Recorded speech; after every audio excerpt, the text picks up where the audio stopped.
It began quietly, with the kind of silence that often precedes storms. On an obscure whistleblower forum, buried deep in the corners of the internet where anonymity reigns and secrets slip through digital cracks, a file appeared. No name, no explanation, just a cold, clinical upload titled Red Dynamics, Internal Ledgers. For hours it sat unnoticed, a ghostly entry among countless conspiracy theories and half-baked leaks. But when the first curious user opened it, the world changed overnight. Welcome to Echoing Tales, where horror lingers and mysteries whisper. Subscribe for chilling stories, true crime, and the eerie unknown. Now turn down the lights and let's step into the story. Inside the file were numbers, rows and columns that spoke louder than any confession. Offshore accounts nested in the Cayman Islands, millions transferred under vague shell companies, bribes disguised as consulting fees. The neat, orderly structure of the spreadsheet was like a knife in its precision, slicing open the underbelly of one of the world's most powerful corporations. Red Dynamics, the billion-dollar juggernaut that built its empire on innovation and progress, was suddenly unmasked as a labyrinth of deceit. The story leapt from the shadows of the forum into the roaring light of global media within hours. Headlines exploded like fireworks across screens. Red Dynamics, financial corruption exposed. Secret ledgers reveal bribery, laundering, and fraud. The corporate giant with dirty hands. Anchors spoke with urgency. Investigative journalists pored over every digit, and governments demanded answers. For the first time, the Titans stumbled. At the center of the storm was CEO Adrian Green, a man known for his immaculate suits and ironclad composure. Cameras caught him stepping into his Manhattan headquarters. Flanked by lawyers and PR operatives, his jaw tight, eyes shadowed with the weight of scandal. Overnight, he was no longer the visionary entrepreneur, the savior of economies. He was the accused, the symbol of everything the public feared about unchecked power. Inside the company, panic festered like a spreading fire. Employees whispered in glass-walled offices, investors flooded phone lines, and in the trading halls of Wall Street, Red Dynamics stock bled value with every passing minute. Questions mounted. Who leaked the file? Was it a disillusioned insider, a rival corporation, or a shadowy activist group? And, most dangerous of all, if these ledgers were real, what else lay buried? But while the corporations scrambled for damage control, the world outside was already in motion. Protesters gathered in cities, holding banners that screamed corporate lies, public betrayal. Lawmakers sharpened their knives, promising investigations. Ordinary citizens, tired of being told to trust billion-dollar promises, found in the leaked file a bitter confirmation. The system was rigged. The media painted the drama as a chess match, Red Dynamics pushing back with carefully worded denials, claiming the documents were fabrications, while independent auditors and forensic accountants tore apart every excuse, every missing decimal, every forged trail. The truth was spreading faster than spin could catch it. And yet, beneath the noise, one haunting question lingered. If a file like this could surface from nowhere, what hand had placed it there? Who wanted to tear Red Dynamics apart? And why now? For CEO Adrian Green, survival was no longer about quarterly reports or visionary speeches. It was about holding the line as the walls closed in, about convincing the world his empire wasn't built on sand. But for the millions watching, it was already too late. The mask had slipped. The illusion was gone. The story of Red Dynamics was no longer a corporate success. It was a scandal, a reckoning, a symbol. And it had all begun with a single, mysterious file. The storm did not abate, it deepened.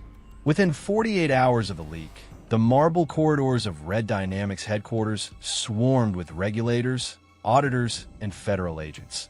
Their dark suits a sharp contrast against the sterile white walls.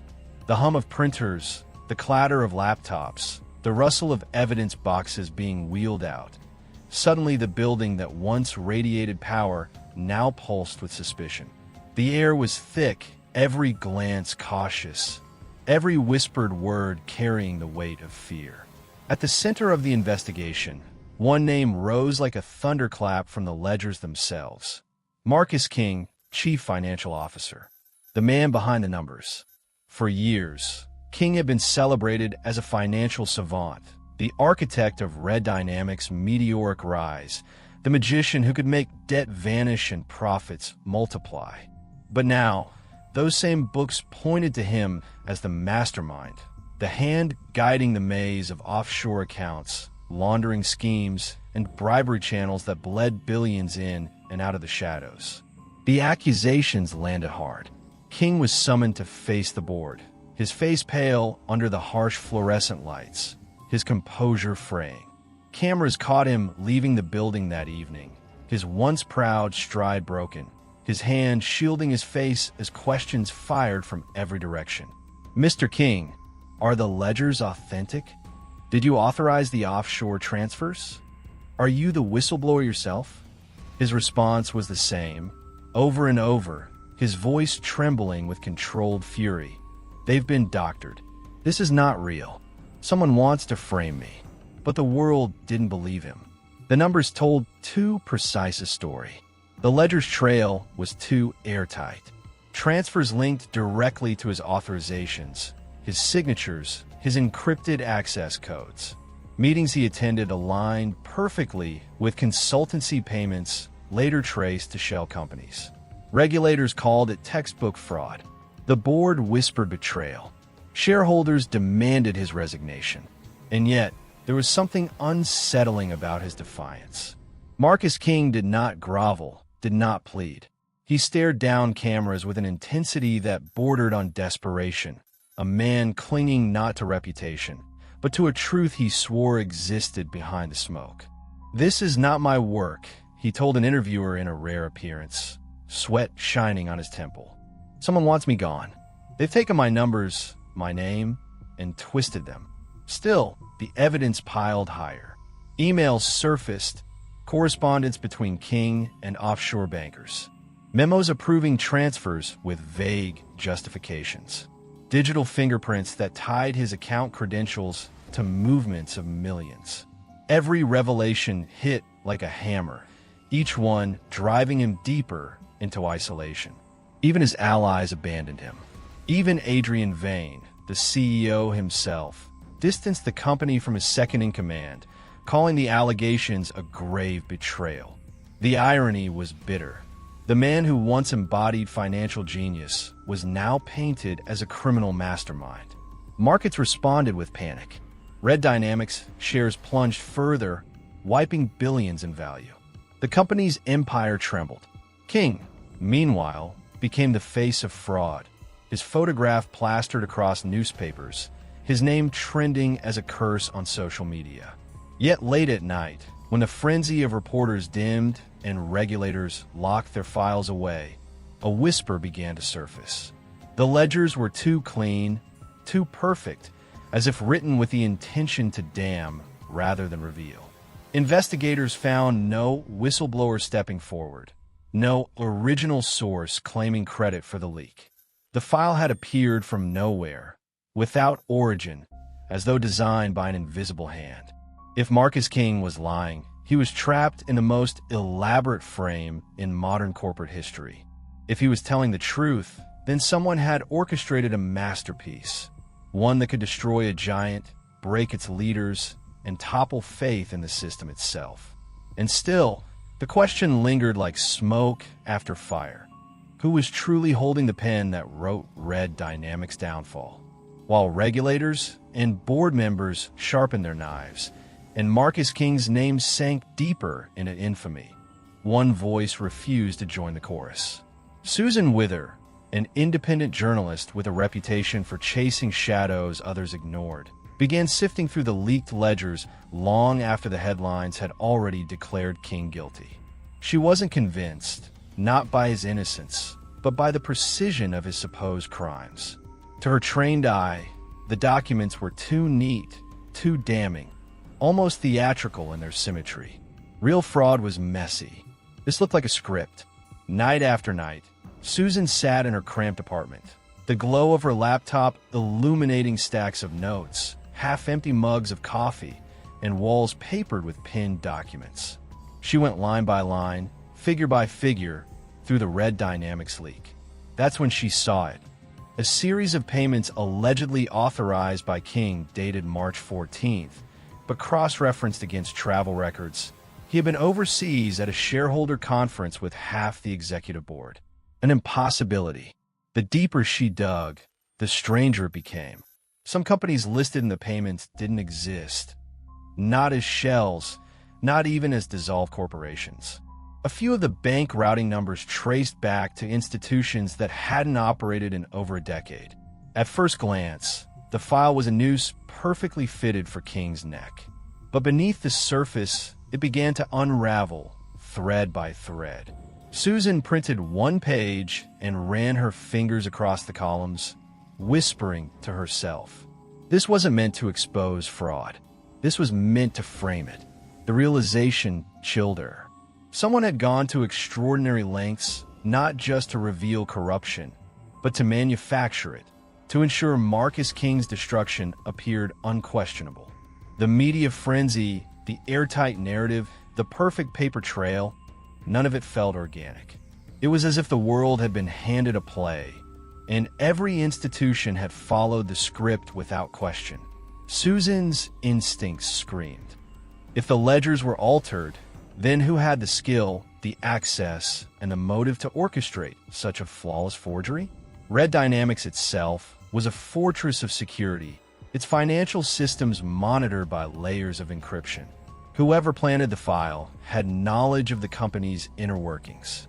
This wasn't the work of an outsider throwing stones. It was the hand of someone inside, or someone close enough to bend the truth without breaking it.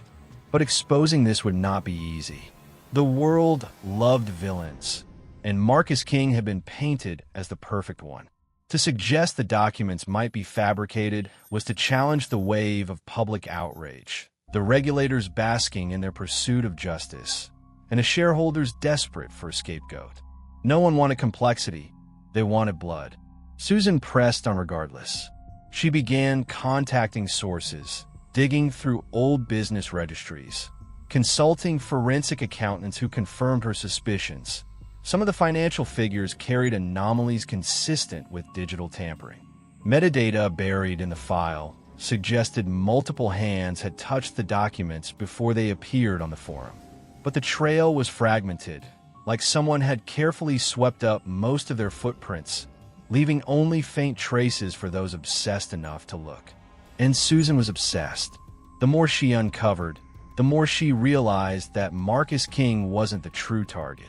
He was bait, the sacrificial offering meant to distract from something deeper, something the ledgers hinted at but never fully revealed.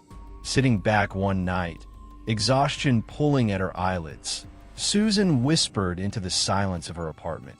Someone wanted the king to burn. But what are they hiding behind the flames?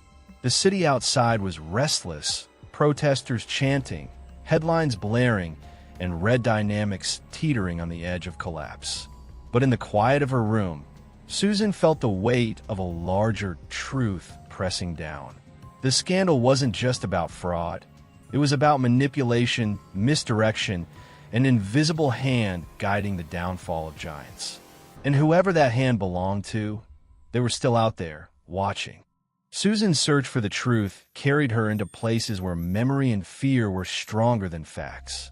Late one evening, following a trail of discarded names in archived employee lists, she found him. Daniel Armitage, a former Red Dynamics accountant who had disappeared from public view nearly 6 years earlier. On paper, he was gone, swallowed by the void. No LinkedIn updates, no corporate transfers, no trace.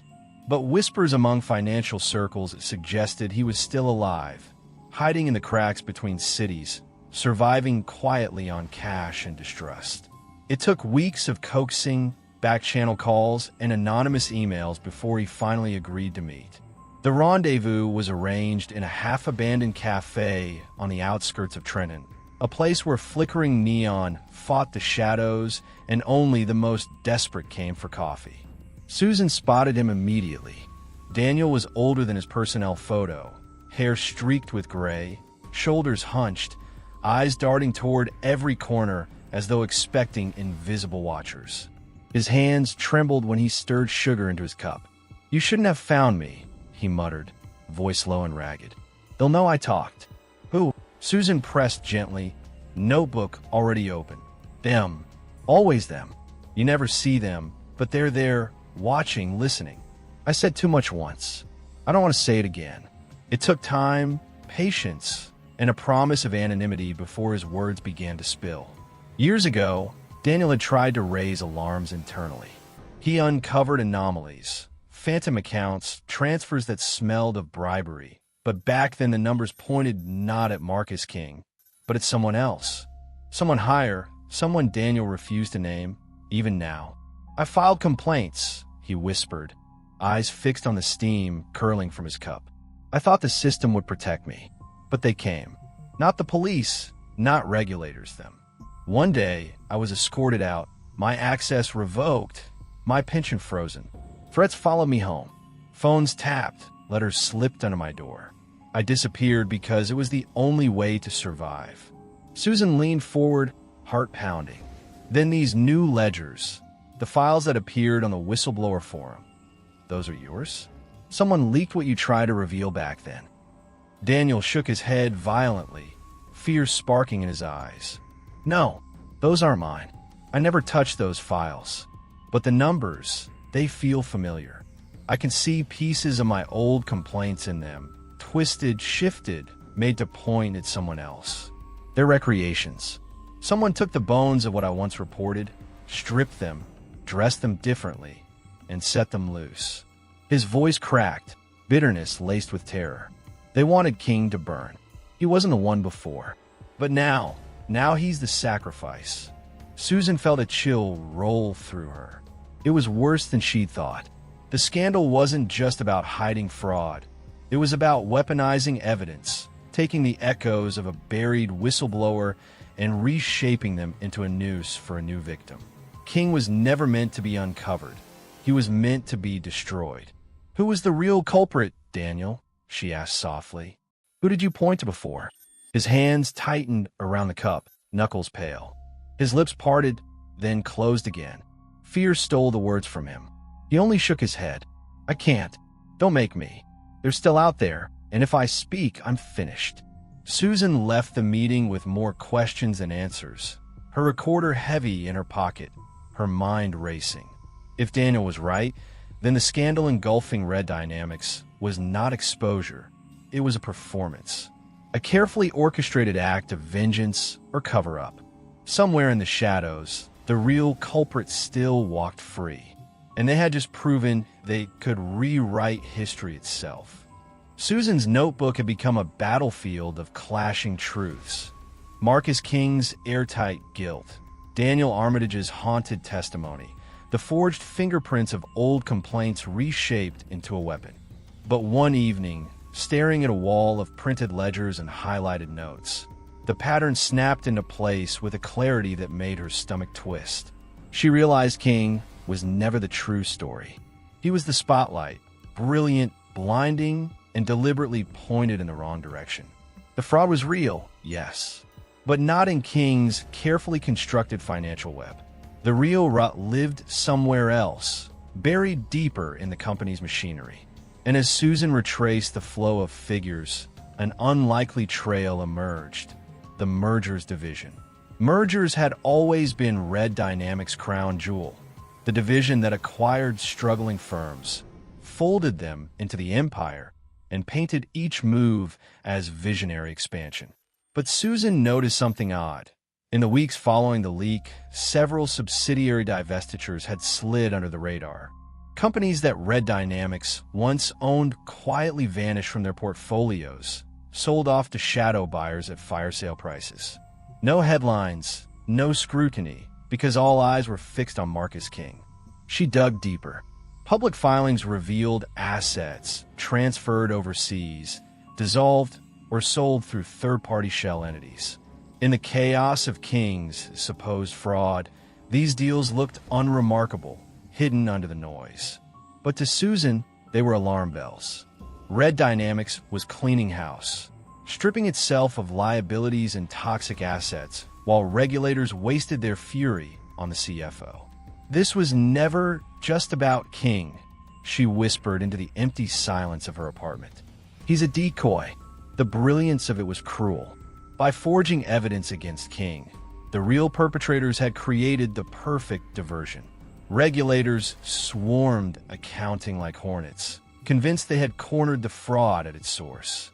Meanwhile, in the mergers division, executives quietly dismantled risky ventures, offloaded suspicious holdings, and buried the bodies of bad deals before anyone thought to look their way. By the time the smoke cleared, Red Dynamics would emerge leaner, cleaner, untouchable, and King would be left crucified in the ruins. Susan pored over filings until her eyes burned. A pattern surfaced: 3 divested companies, all previously accused of regulatory violations, all now erased from Red Dynamics books. One dissolved into obscurity.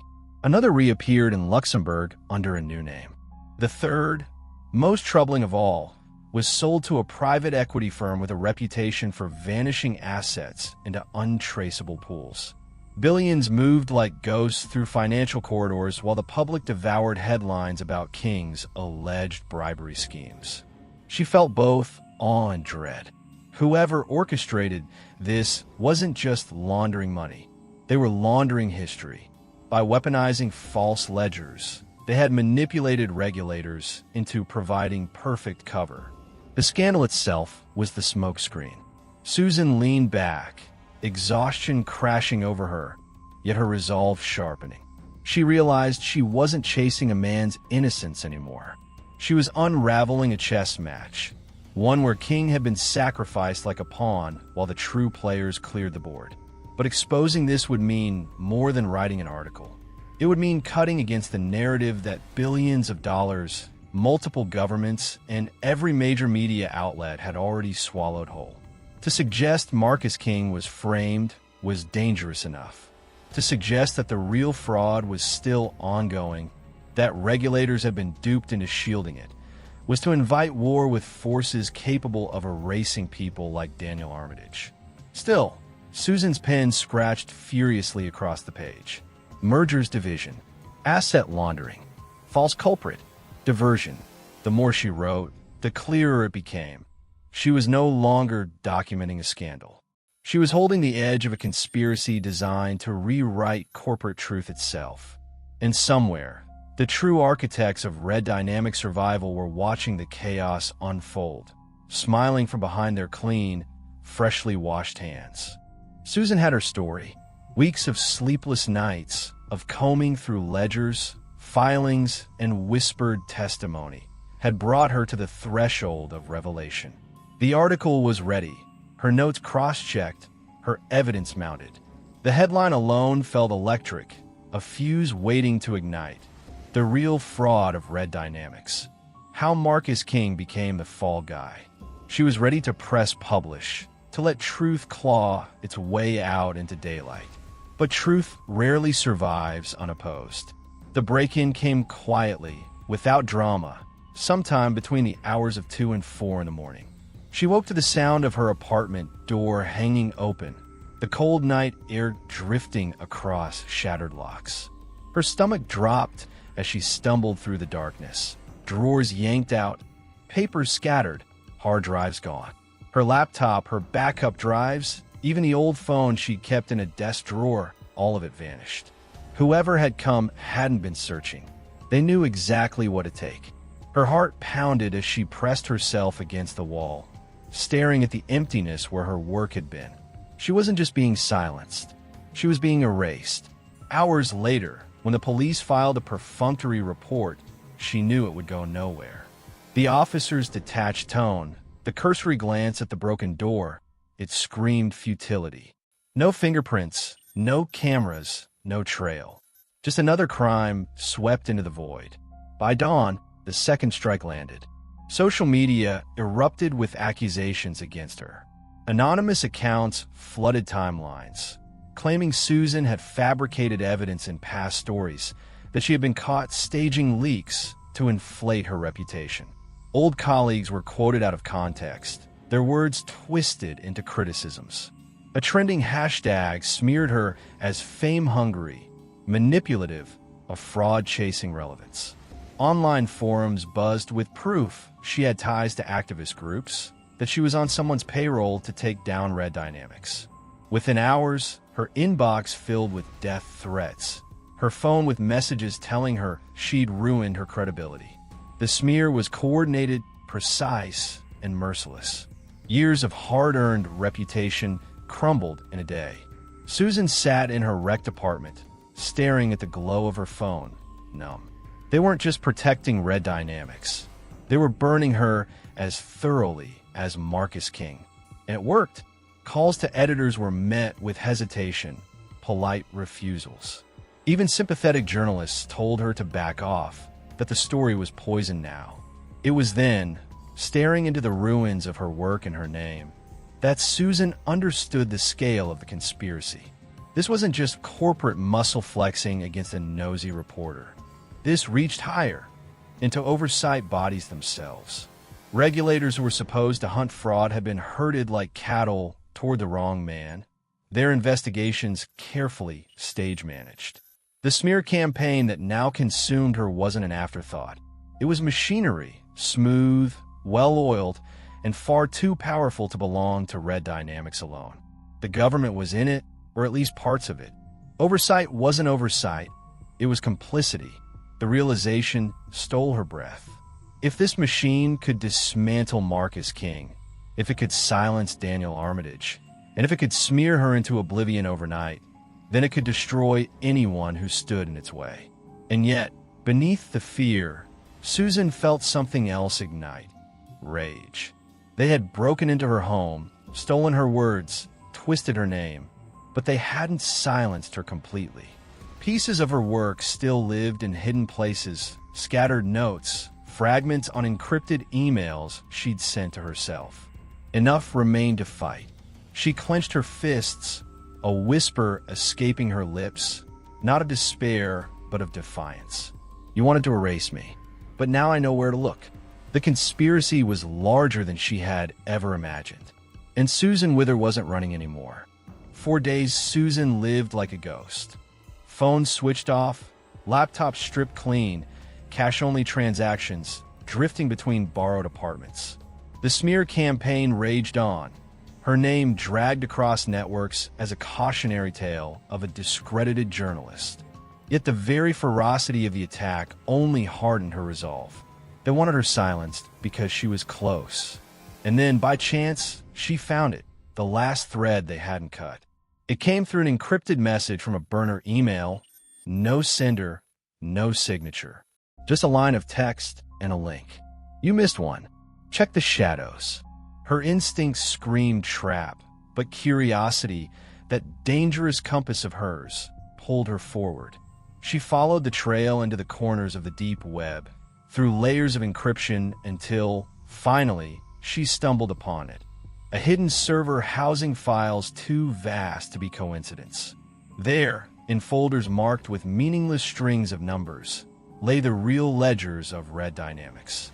Not the doctored narratives that painted Marcus King as the villain, but sprawling, messy, undeniable records of fraud in the mergers division. Shell companies feeding into one another like Russian dolls, asset transfers buried under fake buyouts, billions siphoned and washed clean. And alongside them, metadata, email trails, and revision logs showing how the original complaints have been altered, Daniel Armitage's testimony gutted and rebuilt into a weapon. Proof that the investigation into King was a diversion, engineered to protect the true thieves. Susan stared at the screen, a chill running through her veins. Here it was, the smoking gun, the skeleton key, the truth no one could deny. She downloaded everything, her hands trembling, and for the first time in weeks, she allowed herself to breathe. She didn't wait.